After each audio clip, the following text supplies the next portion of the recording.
Hi welcome back to my channel. ఈరోజు కథ ప్రేమ ఎంత మధురం రెండవ భాగాన్ని వినేద్దాం. ఏంటి తాతయ్య మీరనేది? మీ ఇద్దరు పిల్లల్ని కోల్పోవడం ఏంటి? మీకుండేది ఒకే ఒక కూతురు కదా, అది మా అమ్మే కదా అంది పైకి లేచి తాతయ్య పక్కన కూర్చుంటూ. కాదు తల్లి, మాకు మీ అమ్మ ఒక్కటే సంతానం కాదు, మీ అమ్మ కన్నా ముందు ఒక మగబిడ్డ పుట్టాడు. అయితే రాత్రి నేను చూసిన ఫోటోలోని అబ్బాయి మా మామయ్యేనా అనుకుంది కాస్త గట్టిగా. ఫోటోనా? ఏంటది? ఎక్కడ చూసావు? నిన్న రాత్రి ఆ గదిలో గోడకి తగిలించిన మన ఫోటో చూస్తుంటే అందులో నుంచి ఒక పాత ఫోటో కింద పడింది తాతయ్య. అందులో మీరు, అమ్మ కాకుండా ఇంకో వ్యక్తి ఎవరో ఉన్నారు. అది ఎవరో రాత్రి ఎంత ఆలోచించినా అర్థం కాలేదు. ఇప్పుడు నువ్వు చెప్తుంటే తెలిసింది అది మామయ్య అని అయి ఉంటాడని. ఉండండి, ఇప్పుడే ఆ ఫోటో తెస్తాను అంటూ తన గదిలోకి వెళ్ళి ఫోటో తీసుకుని తాతయ్య చేతిలో పెట్టింది. ఇదిగోండి తాతయ్య, ఇదే ఆ ఫోటో అంటూ పక్కనే ఉన్న కళ్ళజోడు పరందామయ్య చేతికి అందించింది. కళ్ళజోడు పెట్టుకుని ఫోటో వైపు చూశాడు పరందామయ్య. ఒక్క క్షణం ఆ కళ్ళల్లో ఆనంద బాష్పాలు వెలిగాయి. అవును, వీడు మీ మామయ్యే అంటూ చేతితో తడుముకొని మురిసిపోతాడు. మరి ఇంతకాలం మామయ్య గురించి నాకెందుకు చెప్పలేదు తాతయ్య? ఏమని చెప్పమంటావు తల్లి? నీకొక మామయ్య ఉండేవాడు, చిన్నతనంలోనే అలిగి ఇంట్లో నుండి పారిపోయాడని చెప్పమంటావా? లేక అలా పారిపోయినవాడు శవమై తిరిగి వచ్చాడని చెప్పమంటావా? ఏమని చెప్పమంటావు? అసలే తల్లి తండ్రిని కోల్పోయిన బాధలో ఉన్న నీకు లేని మామయ్య గురించి చెప్పి ఏం ప్రయోజనం అనిపించింది? అందుకే చెప్పలేదు అంటూ గతాన్ని తలుచుకుని కుమిలిపోయాడు. అసలేం జరిగింది తాతయ్య? మామయ్య ఇంట్లో నుంచి ఎందుకు వెళ్ళిపోయాడు? ఎందుకు చనిపోయాడు? కాస్త వివరంగా చెప్పు తాతయ్య. చెప్తాను తల్లి. అది మీ మామయ్య 7వ తరగతి చదువుతున్న రోజులు. అప్పటికే 2 సంవత్సరాలు ఫెయిల్ అయ్యి 3వసారి చదువుతున్నాడు. ఈసారైనా తప్పకుండా పాస్ అవ్వాలని మీ అమ్మమ్మ దేవుళ్ళందరికీ మొక్కుకుంది. ఈసారి పాస్ అవ్వకపోతే చదువు మనిపించి పొలం పనికి పంపాలని నిర్ణయించుకున్నాను నేను. కానీ వాడికి మాత్రం అవేమీ లెక్కలేదు. కోతి మొక్కతో చేరి అల్లరి చిల్లరగా తిరగడం, చెరువులో ఈత కొట్టడం, బెట్టింగులు పెట్టి గోళీలు ఆడటం, అడ్డమైన పనులన్నీ చేయడం, ఇదే వాడి పని. అనుకున్నట్లుగానే ఈసారి కూడా పరీక్షల్లో తప్పాడు. నా నిర్ణయం ప్రకారం పొలం పని నేర్చుకోవడానికి నాతో పాటు పొలానికి తీసుకెళ్లడం మొదలుపెట్టాను. ఏ చోట ఒక్క క్షణం కూడా కాలు నిలవని మీ మామయ్య అక్కడ కూడా నిరాశనే మిగిల్చాడు. ఎన్నిసార్లు మంచిగా చెప్పినా వినలేదు, దండించినా లెక్క పెట్టలేదు. అప్పటికీ భరించాను. కానీ ఒకరోజు వాడు చేసిన పనికి నాలోని ఉగ్ర రూపాన్ని తట్టి లేపింది. రోజులానే స్నేహితులతో కలిసి వెళ్ళాడు. మధ్యాహ్నం నేను ఇంటికి వచ్చేసరికి వాడు చేసిన పని తెలుసుకున్న నాకు కోపం కట్టలు తెంచుకుంది. పక్కనే పొయ్యిలో కాలుతున్న కట్టె తీసుకుని వాడి మీదకి వెళ్ళాను అంటూ గతం గుర్తు చేసుకున్నాడు. ఈ వేళ నువ్వు నా చేతుల్లో అయిపోయావరా. ఇన్నేళ్ళు ఎంత అల్లరిగా తిరిగినా పోనీలే అని వదిలేశాను. కానీ ఈరోజు నువ్వు చేసిన పనికి అనవసరంగా అన్యం పుణ్యం ఎరగని ఓ నిండు ప్రాణం పోయింది కదరా. ఈరోజు నీ తాట తీస్తాను అంటూ నా చేతిలోని కర్రతో వాడి చేతి మీద వాత పెట్టాను. నొప్పికే అమ్మ అంటూ వెళ్ళి తల్లి చాటున దాక్కున్నాడు. ఇంతలో మీ అమ్మమ్మ వాడికి అడ్డుపడి వాడిని పక్కకు లాగింది. ఒక క్షణం పిల్లాడు చెప్పేది కూడా పూర్తిగా వినవయ్యా. అసలేం జరిగిందో పూర్తిగా తెలుసుకోకుండా ఎవరో చెప్పింది విని పిల్లాన్ని గొడ్డని బాదినట్లు బాదుతున్నావు. ఏదో చిన్న పిల్లవాడు తెలియక చేసుంటాడు, వాడిని వదిలేవయ్యా, నేను మెల్లిగా వాడికి అర్థమయ్యేలా చెప్తాను అంటూ అడ్డుపడింది. కానీ నా నుండి తప్పించుకోలేకపోయాడు. ఇంతకాలం అలానేగా చెప్పావు, ఏమైనా మారాడా?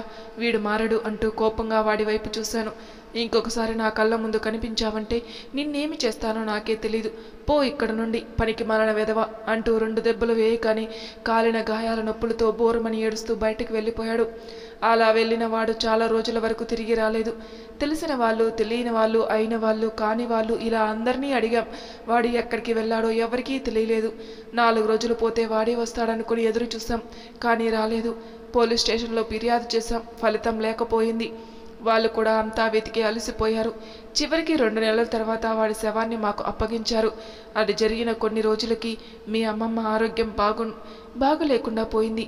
కొడుకు మీద దిగులుతో మంచం పట్టింది. దాని వైద్యం కోసం ఎన్నో ఊర్లు తిరిగాం. చివరకు ఇక్కడి నుండి అయితే దాని వైద్యం కోసం ఎప్పుడైనా పట్నంకి వెళ్ళడానికి దగ్గరగా ఉంటుందని భావించి ఇక్కడే ఉండిపోయాం. అది మొదలు మీ అమ్మమ్మ మునిపటిలా లేదు.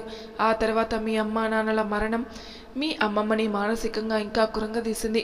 వాటినన్నిటిని తట్టుకొని ఇంతకాలం బ్రతికింది అంటే అది నీకోసమే అంటూ కన్నీటి పర్యంతమయ్యాడు. మీకు అంత కోపం తెప్పించే అంత తప్పు మామయ్య ఏం చేశాడు? అసలు ఎలా చనిపోయాడు? అడిగింది పుష్ప. రోజులాగే ఆ రోజు కూడా చెరువులో ఈత కొట్టడానికి వెళ్లారు. అందరూ కలిసి ఈత కొడుతున్న సమయానికి వాళ్ళతో స్కూల్లో చదువుకునే కుర్రాడు అక్కడికి వెళ్ళాడట. స్కూల్లో ప్రతి మాస్టారు ఆ కుర్రాడిని ఉదాహరణగా చూపించి వాళ్ళని తరగతిలో అందరి ముందు తిడుతూ ఉంటారట. అది గుర్తొచ్చిన ఆ ఆకతాయిలు వాడి మీద కోపంతో వాడిని ఎలాగైనా ఏడిపించాలని నిర్ణయించుకుని వాడిని అడ్డుకున్నారు. వాడికి నీళ్ళంటే భయం అని తెలిసి దానిని అవకాశంగా తీసుకుని వాడిని ఏడిపించడం మొదలుపెట్టారు. మీ నాన్న ఎప్పుడూ నీళ్ళలోనే ఉంటారు, కానీ నీకు మాత్రం నీళ్ళంటే భయం. చెరువులో చేప పిల్లకి నీళ్ళంటే భయం అంట. చెరువులో చేప పిల్లకి నీళ్ళంటే భయం అంట అంటూ ఇంకా ఏవేవో అంటూ వాడిని హేళన చేస్తూ వెక్కిరిస్తూ వాడి చుట్టూ చేరి నవ్వుతూ ఆట పట్టించారు. వాడు ఆ అవమానాన్ని తట్టుకోలేక బాధపడి ఎలాగైనా ఈత కొట్టి చూపించాలన్న ఆవేశంలో చెరువులో దూకాడట. వాడు అలా నీళ్ళలో పడి ఈత రాక కొట్టుకుంటుంటే కాపాడాల్సింది పోయి భయపడి అంతా ఎవరిళ్ళకి వాళ్ళు పరుగు తీశారు. అలా అనవసరంగా ఒక పిల్లాడి చావుకి కారణమయ్యాడు. ఆ వయసులో పిల్లలకి చదువు లేకున్నా పర్వాలేదు, బాధ్యత తెలియకపోయినా పర్వాలేదు, కానీ సంస్కారం లేకపోతే మాత్రం పెద్దయ్యాక దేశానికి ఎంతో నష్టాన్ని కలిగిస్తారు. అలా నా కొడుకు కాకూడదు అనుకున్నాను, కానీ అలాంటి పని చేసే నా ముందు దోషిలా నిల్చున్న వాడిని చూసి నా కోపాన్ని అదుపు చేసుకోలేకపోయాను. అందుకే 4 తగిలించాను. కానీ అలా వెళ్ళిపోయాడని మాత్రం ఊహించలేదు అంటూ కన్నీటి పర్యంతమయ్యాడు. ఊరుకోండి తాతయ్య, ఆ క్షణంలో మీ స్థానంలో ఏ తండ్రి ఉన్నా అలానే చేసేవారు. మావయ్య అలా ఇల్లు వదిలి వెళ్ళి ఉండాల్సింది కాదు, కనీసం ఈరోజు ప్రాణాలతో మన ముందు ఉండేవాడు అంటూ బాధపడింది. ఉదయం పడుకున్న రామ్ మధ్యాహ్నం లంచ్ టైంకి నిద్రలేచాడు. లేచి ఫ్రెష్ అయ్యి హాల్లోకి వెళ్ళాడు. ఎదురుగా సోఫాలో కూర్చొని టీవీ చూస్తున్న తల్లిని చూసి గుడ్ ఆఫ్టర్నూన్ మామ్ అంటూ వెళ్ళి తల్లి పక్కన కూర్చున్నాడు. ఏరా నాన్న, మత్తు వదిలిందా? హా ఎస్ మామ్ అన్నాడు చేతిలో రిమోట్ లాక్కుంటూ. అయితే ఇప్పుడు చెప్పు అంది కొడుకు వైపుకి తిరిగి కూర్చుంటూ. ఏం చెప్పాలి? ఈ 2 డేస్ మాకు చెప్పకుండా ఎక్కడికి వెళ్ళావు? చెప్పానుగా పనుందని అన్నాడు టీవీ వైపు చూస్తూ. చా ఇంకా అంది రామ్ చేతిలో రిమోట్ లాక్కొని టీవీ ఆఫ్ చేస్తూ. ఇంకా అంటే ఏం లేదు అంటూ తల్లి కళ్ళల్లోకి చూసి తడబడుతూ, ఆయన టీవీ ఎందుకు ఆఫ్ చేసావు ఇప్పుడు? అది ఇలా ఇవ్వు అంటూ రిమోట్ లాక్కున్నాడు. ఎవర్రా అమ్మాయి? అమ్మాయా? ఎవరు? ఎక్కడ అంటూ గేటు వైపు చూశాడు. కొడుకు తలపైన ఒక మొటిక్కాయ వేసి, ఇక చేసిన యాక్టింగ్ చాలే, కానీ ఇంతకీ అమ్మాయి ఎవరో చెప్పు అంది కొడుక్కి దగ్గరగా జరుగుతూ. అంటే మామ్ అది అది అని నసుకుతూ, అయినా నేను అమ్మాయి కోసమే వెళ్ళానని నీకెలా తెలుసు? ముందు అది చెప్పు అన్నాడు. ఎలానా? నేను మీ అమ్మని గనుక అంది నవ్వుతూ. మామ్ బాగా ఆకలేస్తుంది, ఉదయం కూడా ఏమీ తినలేదు, త్వరగా అన్నం పెట్టువు అన్నాడు పొట్ట మీద చేయి వేసి చూపిస్తూ. అబ్బబ్బా ఏం నటిస్తున్నావురా, ముందు ఆ అమ్మాయి ఎవరో చెప్పు, అప్పుడే అన్నం పెట్టేది అంది పైకి లేచి నిలబడి. మామ్ నిజంగానే ఆకలేస్తుంది, అన్నం తిన్న వెంటనే చెప్తాను, ప్రామిస్ అన్నాడు తల్లి అరచేతిలో చెయ్యి వేసి. కొడుకి మాటలు వినపడినట్లుగా అటు తిరిగి నుంచుంది. ప్లీజ్ మా అన్నం పెట్టు, ప్లీజ్ ప్లీజ్ అంటూ గడ్డం పట్టుకుని బ్రతిమలాడాడు. కొడుకు అమాయకపు మొహం చూసి సుధారాణి కళ్ళు మెరిసిపోయి వెంటనే నవ్వేసింది. థ్యాంక్స్ మామ్ అంటూ వెళ్ళి డైనింగ్ టేబుల్ దగ్గర కూర్చున్నాడు. కొడుకు వెనకే వెళ్ళింది సుధారాణి. కొడుకుకి అన్నం వడ్డించి తను కూర్చుంది. ఆ మొక్కేదో వెళ్లే ముందు చెప్పుండొచ్చుగా, అమ్మాయి కోసం వెళ్తున్నానని. వెళ్ళి 2 రోజులైతే కనీసం ఫోన్ లేదు, మెసేజ్ లేదు, ఏమనుకోవాలి మేము అంది చిరుకోపంగా. సారీ మామ్, అన్ని డేస్ ఉండాల్సి వస్తుందని అనుకోలేదు, ఛార్జర్ కూడా ఇక్కడే మర్చిపోయాను, నెక్స్ట్ టైం రిపీట్ చేయను, ఐ ప్రామిస్ అన్నాడు. సర్లే త్వరగా తిను, తర్వాత మాట్లాడుకుందాం, అసలే ఆకలి మీద ఉన్నావు అంది అన్నం వడ్డిస్తూ. తల్లి కళ్ళల్లోకి చూస్తూ నవ్వుకున్నాడు రామ్. అన్నం తినడం పూర్తయి చేతులు కడుక్కొని వచ్చి హాల్లో సోఫాలో కూర్చున్నాడు రామ్. కొడుకు వెనకే వచ్చి కూర్చుంది సుధారాణి. ఇప్పుడు చెప్పరా, ఎవరా అమ్మాయి? ఏ అమ్మాయి? ఒరేయ్ ఇది అన్యాయం, అన్నం తిన్న తర్వాత చెప్తానని ప్రామిస్ కూడా చేశావు. అవునా, ఎప్పుడు అంటూ లేచి తన గదిలోకి వెళ్ళబోయాడు. ఆగరా స్టూపిడ్ అంటూ వెనకే వెళ్ళింది. వెనక్కి తిరిగి నవ్వాడు.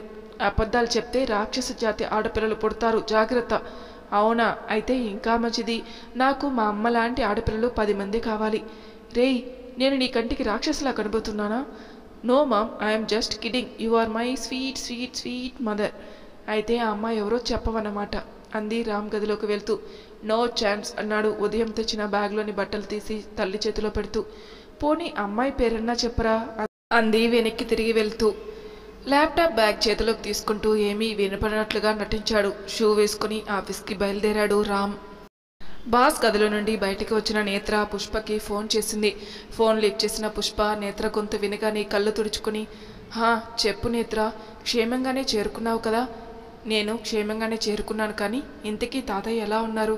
నువ్వెలా ఉన్నావు? ఏమైనా తిన్నారా లేదా? ఇంకా అలానే ఉన్నారు. నీకు ముఖ్యమైన విషయం చెప్పాలి నేత్ర. నేను నీకు ఒక విషయం చెప్పాలి, కానీ ఫస్ట్ నువ్వు ఏం చెప్పాలో చెప్పు. ఇంతవరకు మా అమ్మమ్మ వాళ్ళకి మా అమ్మ ఒక్కటే కూతురు అనుకున్నాను కదా, కానీ మా అమ్మ కన్నా ముందు ఒక మగపిల్లాడు కూడా పుట్టాడట అంటూ అంతవరకు తనకు తాతయ్యకి మధ్య జరిగిందంతా వివరించింది. అంతా విన్న నేత్ర, అయ్యో పాపం మీ మామయ్య ఎందుకలా చేశారు, కనీసం ఇంట్లో ఉండి వెళ్ళిపోకుండా ఉండవలసింది అంది బాధగా నిట్టూరుస్తూ. నేను అదే అనుకున్నాను నేత్ర, కానీ జరిగిపోయిన దాన్ని అయితే మార్చలేం కదా. క్షణం మౌనం తర్వాత, సరే కానీ ఇంకా ఎన్ని రోజులు ఉంటావు అక్కడ? తెలియదు నేత్ర, తాతయ్య నీ స్థితిలో వదిలి ఎలా రాగలను? అదే నిజమే, కానీ ఇక్కడ ఈ రావణాసురుడు ఇప్పుడే నన్ను తన క్యాబిన్లోకి పిలిపించి నీ గురించి అడిగాడు. అంతా వివరంగా చెప్పాను, అయినా వినలేదు. ఇప్పటికే లీవ్ తీసుకుని 4 రోజులు దాటిపోయింది. ఇక లీవ్ ఎక్స్టెండ్ చేసినందుకు ససేమిరా ఒప్పుకునేదే లేదు. వెంటనే పుష్పని డ్యూటీలో జాయిన్ అవ్వమను అన్నాడు. ఇప్పుడేం చేయాలి నేత్ర, నాకేమీ అర్థం కావడం లేదు. ఇక్కడేమో తాతయ్య, అక్కడేమో ఉద్యోగం, ఏదీ వదులుకోలేను. నీ బాధ నాకు అర్థమైంది పుష్ప, కానీ అర్థం అవ్వాల్సిన వాళ్ళకి అర్థం కావడం లేదే. పోనీ ఒక పని చేస్తే? ఏంటి అది? తాతయ్యని కూడా నీతో పాటు ఇక్కడికి తీసుకుని వచ్చాయి. ఎలాగో అక్కడైనా ఒక్కడే కదా, పైగా అక్కడుంటే అమ్మమ్మ జ్ఞాపకాల నుండి త్వరగా బయటపడలేరు. అదే ఇక్కడికి వస్తే ఊరి మారినట్లు ఉంటుంది. పక్కనే నువ్వుంటావు కాబట్టి ఇంకేమీ ఇబ్బంది ఉండదు. నీకు కూడా తాతయ్య గురించిన ఆలోచన ఉండదు. నీ ఆలోచన బాగానే ఉంది, కానీ ఇందుకు తాతయ్య ఒప్పుకుంటాడో లేదో ఒక మాట చెప్పి చూడు. నాకు తెలిసి ఒప్పుకుంటారని అనిపిస్తుంది. ఇప్పుడు నీకన్నా మించింది ఏముంది ఆయనకైనా? ప్రయత్నిస్తాను, ఏ విషయం రేపు చెప్తాను అనేసి ఫోన్ పెట్టేసింది పుష్ప. పార్కింగ్లో బైక్ పార్క్ చేసి బయటికి వస్తున్న రామ్కి అప్పుడే క్యాంటీన్లో లంచ్ చేసి తిరిగి ఆఫీస్లోకి వెళ్తున్న నేత్ర కనపడడంతో నేత్ర దగ్గరికి వెళ్ళి, హలో నేత్ర గారు అంటూ చెయ్యి ఊపాడు. ఓ రామ్ గారు మీరా అంది వెనక్కి తిరిగి.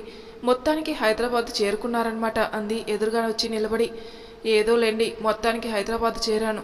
ఇక చేస్తే రిజర్వేషన్ లేకుండా బస్సు ఎక్కనండి బాబు, బుద్ధొచ్చింది. ఎందుకండి అంత కఠినమైన నిర్ణయం తీసుకున్నారు? ఏమైంది ఏంటి? రామ్ ఎక్స్ప్రెషన్ చూసి నవ్వుతూ అడిగింది. అదంతా ఒక పెద్ద కథ అండి బాబు. సాయంత్రం ఆఫీస్ అయిపోయాక క్యాంటీన్కి రండి, అక్కడ చెప్తాను. ఓ అంత పెద్ద కథ జరిగిందన్నమాట. అయితే సాయంత్రమే వింటానులేండి. ఇద్దరు ఎవరి ఆఫీసులోకి వాళ్ళు వెళ్ళిపోయారు. సాయంత్రం క్యాంటీన్లో ఎదురెదురుగా కూర్చొని ఉన్నారు రామ్, నేత్ర. రామ్ ఇద్దరికి టీ ఆర్డర్ ఇచ్చాడు. ఇప్పుడు చెప్పండి రామ్ గారు, అసలు రాత్రి ఏమైంది? మీరు వెళ్ళిన ఒక అరగంటకు మరో బస్సు వచ్చింది. అందులో సీట్లు ఉన్నాయేమో అని అడిగితే ఒకే సీట్ ఖాళీగా ఉంది, అది కూడా చివరి సీట్ అన్నారు. ఏదో ఒకటి దొరకడమే ఎక్కువ అనుకొని ఆనందంగా ఎక్కాను. అప్పటికే బాగా రాత్రి అవ్వడం, దానికి తోడు సాయంత్రం నుండి ఆ బస్ స్టాప్లో నిలబడి ఉండడంతో అలసిపోయాను. సో వెంటనే నిద్ర పట్టేసింది. ఇంతలో ఎవరో ఒక పెద్ద మనిషి వచ్చి ఆయన సీట్లోని కిటికీ పక్కన ఒక వ్యక్తి కిటికీ తెరిచి ఉండడంతో ఆయనకి చలిగా ఉందని నన్ను ఆ సీట్లో కూర్చోమని అడిగాడు. పోనీలే పెద్ద ఆయన కదా అని సరే అన్నాను. ఆ తర్వాత ఏం జరిగిందండి?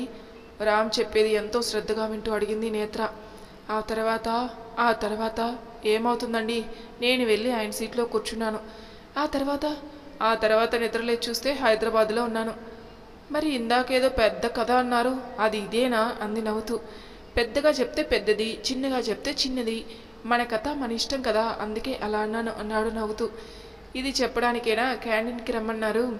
మరి ఊరికే రమ్మంటే ఏ అమ్మాయినా ఎందుకు వస్తుంది? ఆ అమ్మాయిల సైకాలజీ అంత బాగా తెలుసా? ఏదోలేండి, ఇప్పుడిప్పుడే అక్షరాలు దిద్దుతున్నాను. ఆహా, ఇద్దరూ నవ్వుకున్నారు. మరి ఏమీ అనుకోనంటే నాదొక చిన్న మాట. ఏంటండి అది? అడిగితేనే కదా అనుకుంటానో లేదో తెలిసేది. ఇక నుండి మన మధ్య ఈ గారెలు బూరెలు వద్దండి. గారెలు బూరెలా? ఇక్కడెక్కడున్నాయండి? అలాంటివేమీ ఆర్డర్ ఇవ్వలేదే నేత్ర గారు అన్నాడు తన అన్నదానికి అర్థం తెలిసి కూడా తెలియనట్లు నటిస్తున్న నేత్ర వైపు చూస్తూ. ఇప్పుడేగా మీరు గారెలు వద్దు అన్నారు, మరి మీరే అంటున్నారు. సరే అయితే ఇక అనులేండి. Let's friends. ఓకే ఫ్రెండ్స్ అంటూ చేతులు కలిపింది. చెప్పు నేత్ర, ఇంకేంటి? అవును, ఇంతకీ మీ ఫ్రెండ్ ఎలా ఉంది? బాగానే ఉంది. ఇందాకే కాల్ చేశాను. బాస్ ఏమో అర్జెంటుగా వచ్చి డ్యూటీలో జాయిన్ అవ్వమంటున్నాడు. అక్కడేమో అది వాళ్ళ తాతయ్యని ఒంటరిగా వదిలి రాలేను అంటుంది. పోనీ ఆయన్ని కూడా తీసుకుని ఇక్కడికి వచ్చేయమనక పోయావా? నాకు ఐదే ఐడియా వచ్చిందండి. అదే విషయం తనకి చెప్పాను. వాళ్ళ తాతయ్యతో మాట్లాడి చెప్తానంది. సరే అయితే ఇక వెళ్తాను, మళ్ళీ ట్రాఫిక్ పెరిగిపోతుంది. అలాగే నేత్ర, రేపు కలుద్దాం. Okay bye. బాయ్ అని ఇద్దరు వెళ్ళిపోయారు. ఇంటికి వెళ్ళిన నేత్ర ఫ్రెష్ అయి డిన్నర్ ముగించుకుని మంచం మీద పడుకుని క్యాంటీన్లో జరిగిన దాని గురించి ఆలోచిస్తూ కూర్చుంది. రామ్ నన్ను కావాలనే క్యాంటీన్కి పిలిచాడు, కానీ ఎందుకు? పైగా ఊరికే పిలిస్తే రాను అని తెలిసి అబద్ధం చెప్పి మరీ రప్పించుకున్నాడు. ఎందుకై ఉంటుంది? నాలాగే తను కూడా నా గురించి ఆలోచిస్తున్నాడా, లేక ఒక ఫ్రెండ్గా రమ్మన్నాడా? అవును, అసలు తను పుష్ప వాళ్ళ ఊరికి ఎందుకు వచ్చినట్లు? అడిగితే ఏదో పని మీద వచ్చానన్నాడు. ఆ ఊర్లో తనకేం పని ఉంటుంది? ఉదయం గుడిలో కలిసినప్పుడు కూడా అటువంటిది ఏమీ ఉన్నట్లు అనిపించలేదు. కావాలని అబద్ధం చెప్పలేదు కదా. అయితే ఎందుకు వచ్చినట్లు? బహుశా నా కోసం కాదు కదా అన్న ఆలోచన రాగానే నేత్ర కళ్ళు సిగ్గుతో ముడుచుకుపోయాయి. రామ్ గురించిన ఆలోచనతో అర్ధరాత్రి ఎప్పుడో నిద్రపోయింది. ఇంటికి వచ్చిన రామ్ ఫ్రెష్ అయ్యి డైనింగ్ టేబుల్ దగ్గర కూర్చున్నాడు. అప్పుడే టేబుల్ దగ్గరికి వచ్చిన తండ్రిని చూసి హాయ్ డాడీ అన్నారు. హాయ్ నాన్న, how are you? Fine dad. Morning అలసిపోయాయి, నిద్రపోయాను, అందుకే మిమ్మల్ని మీట్ అవ్వలేకపోయాను, sorry. It's okay Ram, I can understand. భర్తకి మాత్రమే అన్నం వడ్డిస్తున్న తల్లిని చూసి మామ్ నాకు కూడా అంటూ ప్లేట్ ముందుకు జరిపాడు. గిన్నె కొడుకు వైపుకి నెట్టి ప్లేట్ తీసుకుని భర్త పక్కన కూర్చుంది. తల్లి కోపంగా ఉందని గ్రహించిన రామ్ సైలెంట్గా అన్నం వడ్డించుకున్నాడు. ఇదేంటి నాన్న? ఇంకేంటి నాన్న సంగతులు? మీ అమ్మ ఏదో అడిగితే చెప్పలేదంట? అదేం లేదు డాడీ, ఊరికే అమ్మని ఏడిపించాలని అలా అన్నాను. లేదు, ఏదో ఉంది. వాడు కావాలని నాకు చెప్పట్లేదు. పోనీ ఈ 2 days ఎక్కడికి వెళ్ళాడో చెప్పమనండి. ఏరా నాన్న, ఇంతకీ ఎక్కడికి వెళ్ళావు?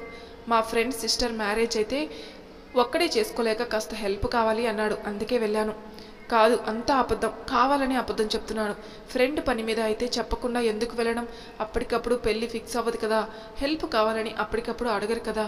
వీడు కావాలని ఏదో దాస్తున్నాడు. వీడి మాటలు అస్సలు నమ్మకండి. ఒట్టి అబద్ధాలు కోరు. మామ్, నాతో మాట్లాడొద్దు.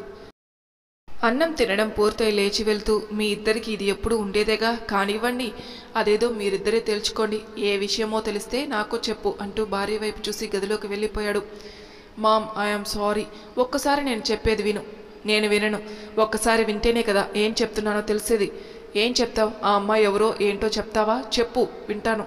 అసలు విషయం అది కాదు మామ్. ఒక్క నిమిషం ఇలా కూర్చో అంటూ తల్లిని కుర్చీలో కూర్చోబెట్టాడు. పోరా, నేను నీతో మాట్లాడను. నన్ను మోసం చేశావు. నవ్వాడు. అదే వద్దు అంటూ లేచింది. సరే సరే, ఇక నవ్వను, కూర్చో. కూర్చుంది. తల్లి ముందు మోకాళ్ళ మీద కూర్చొని తల్లి ఒడిలో చేతులు పెట్టుకుని అసలు విషయం ఏమిటంటే నేను వెళ్ళింది అమ్మాయి కోసమే. ఆ మాట వినగానే సుధారాణి మొహం ఆనందంతో వెలిగిపోయింది. నేను ముందే చెప్పానుగా. ఇంతకీ ఎవరు ఆ అమ్మాయి? పేరేంటి? ఏం చేస్తుంది? ఎలా పరిచయం? అమ్మ కాస్త ఆగు. నీ ప్రశ్నలంటికి సమాధానం చెప్తాను, కానీ ఇప్పుడు కాదు. ఇంకాస్త సమయం పడుతుంది. అప్పటి వరకు వెయిట్ చేయాలి. అయితే అదేదో త్వరగా చెప్పు. మరీ సీరియల్ లవ్ స్టోరీ లాగా సాగతీయకుండా షార్ట్ ఫిలిం లాగా త్వరగా కానిచ్చేయి. అనుకున్న వెంటనే అన్నీ జరగవు కదా. దేనికైనా టైం రావాలి. అప్పటి వరకు నువ్వు తొందరపడకు, నన్ను కూడా తొందర పెట్టకు అంటూ పైకి లేచాడు. సరే అయితే నీ ఇష్టం, కానీ వీలైనంత తొందరగా అమ్మాయిని నాకు పరిచయం చేయాలి. అలాగే అండి మాతృమూర్తి గారు అంటూ చేతులు కట్టుకొని వినయంగా అన్నాడు రామ్. మరి తర్వాయి భాగంలో ఏం జరుగుతుందో నెక్స్ట్ ఎపిసోడ్లో తెలుసుకుందాం. అంతవరకు నా ఛానల్ని సబ్స్క్రైబ్ చేయని వాళ్ళు ప్లీజ్ సబ్స్క్రైబ్ చేసుకోండి. లైక్ చేసి షేర్ చేయండి. మీ అభిప్రాయాలు నాకు కామెంట్ రూపంలో తెలియజేయండి. Thank you for listening.